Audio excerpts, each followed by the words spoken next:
with a health update on an AEW star and more. This is Wrestling Rambles. My name is John, and you're watching the Wrestling Report. Before we move on, make sure you subscribe to Wrestling Rambles with notifications on, and don't forget to like the video.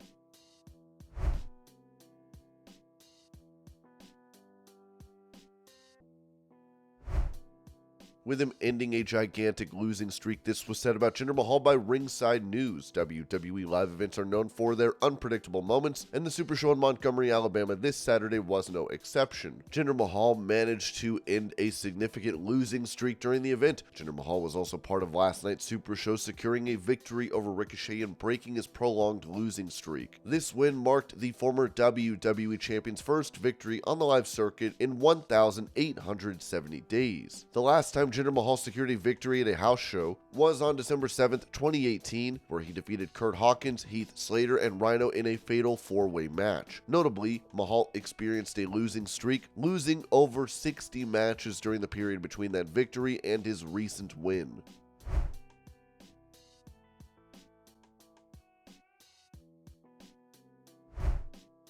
Recalling how it felt as though the women in Ring of Honor were held back, Deonna Purrazzo told Talk Is Jericho, "No, I think for many different reasons we were very held back. I think there were people in higher positions that didn't believe in women's wrestling. I couldn't tell you the emails I sent to Joe Koff, and I would get these statistics from YouTube pages and Instagram numbers and be like, look at the interaction we're getting. Look at the numbers we're bringing to the company. We deserve better." I don't feel it ever happened. Yeah, at the same time, mid-2018, WWE had approached me about having me in the Mae Young Classic, having them sign me, but I was in the middle of my Ring of Honor contract. I did have an opt-out clause, so 6 months in, I could say, this isn't for me, I want to leave, and that's exactly what I did. I felt like my hands were tied, but I'm trying so hard. I'm fighting for women to get this opportunity, and it's not happening. And I don't know what else I can do personally, professionally, and more I could give of myself to make it happen, so maybe it's time to move on.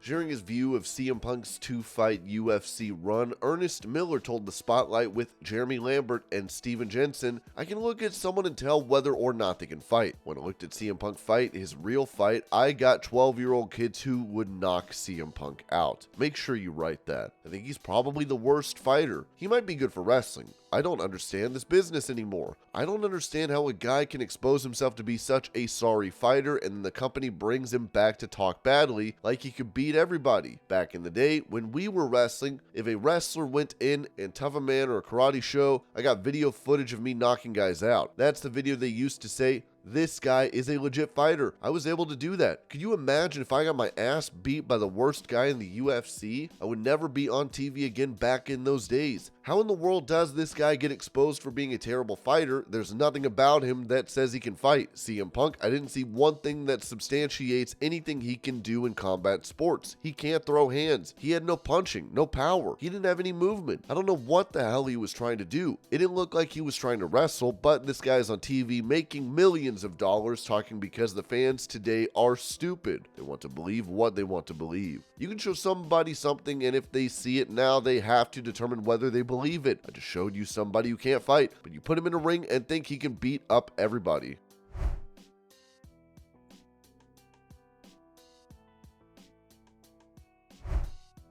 Touching on the possibility of TNA surpassing AEW as the second largest pro wrestling promotion, Booker T noted on his Hall of Fame podcast, I don't know. I think being a number 3 is pretty good. If you do it right, I don't think they should think past what they're doing or anything like that, and try to think about trying to be number 2 or number 1. I just think they just need to be thin, and I think that people will love it. Just because I say that because when I was there back in 2008, 2009, 2010, whatever it was, 2010, the crowd was crazy. They loved some TNA. There was a buzz around TNA at that time, so if they could just get back to that, I think they'll be okay.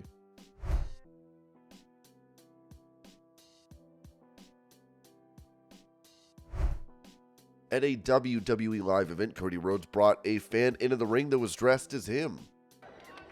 "What's your name, bud?" You guys hear that? Let's hear it for Harrison! I'm worried this is gonna go wrong, but I'm gonna ask you anyways. Who's your favorite wrestler? Cody Rhodes.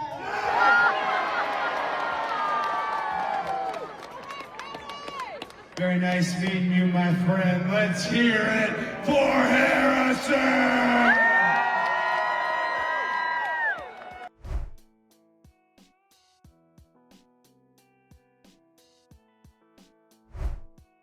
Going over the attendance figures for WWE and AEW, Ringside News wrote that WrestleTix recently compiled attendance figures for WWE and AEW television shows last week. Among the shows, Friday Night SmackDown had the highest ticket sales, while AEW Dynamite had the lowest sales. Monday Night Raw on January 15th took place at the Simmons Bank Arena in North Little Rock, Arkansas, where they sold 6,123 tickets. AEW Dynamite took place in the North Charleston Coliseum in North Charleston, South Carolina, and drew an audience of 2,220. Friday Night SmackDown took place at the State Farm Arena in Atlanta, Georgia, and sold 12,009 tickets, making it the biggest winner last week. AEW Collision took place at the Javits Arena in St. Louis, Missouri, where they sold 2,706 tickets for last week's show.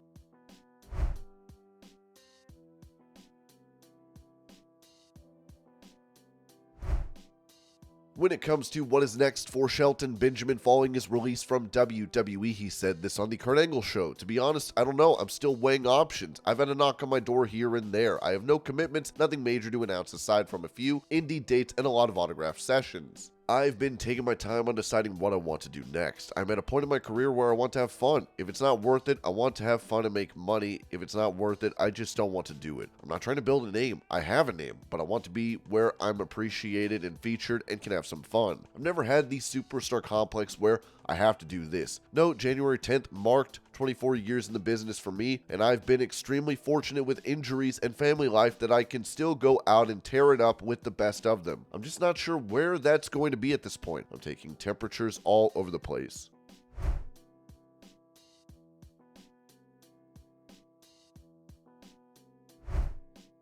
Returning to AAA, Alberto Del Rio could be seen at a recent event making his entrance.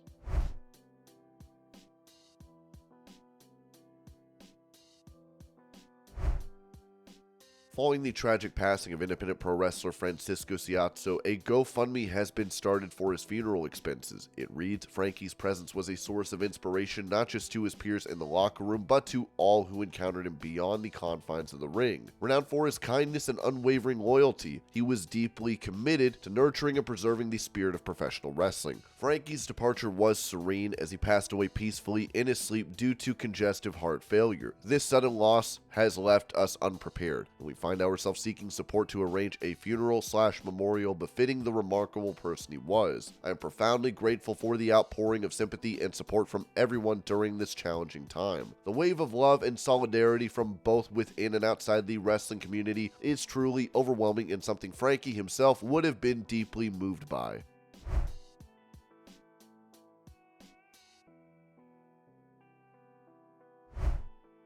As Kazuchika Okada is set to be leaving New Japan Pro Wrestling, this was said regarding offers from WWE and AEW by Dave Meltzer on Wrestling Observer Radio. He's going to go with whoever presents the most appealing offer. I've spoken to individuals who are close to him, and as of the past few days, he has not reached a decision. It's not a secret. He simply hasn't made up his mind yet. Some in AEW are optimistic, while others are more cautious. In WWE, there's hope and belief that they can secure his services. One individual mentioned that Okada may prioritize legacy, and WWE is offering the possibility of achieving that, even if it means a potentially lower salary. Ultimately, Okada is poised to earn well, no matter which path he chooses.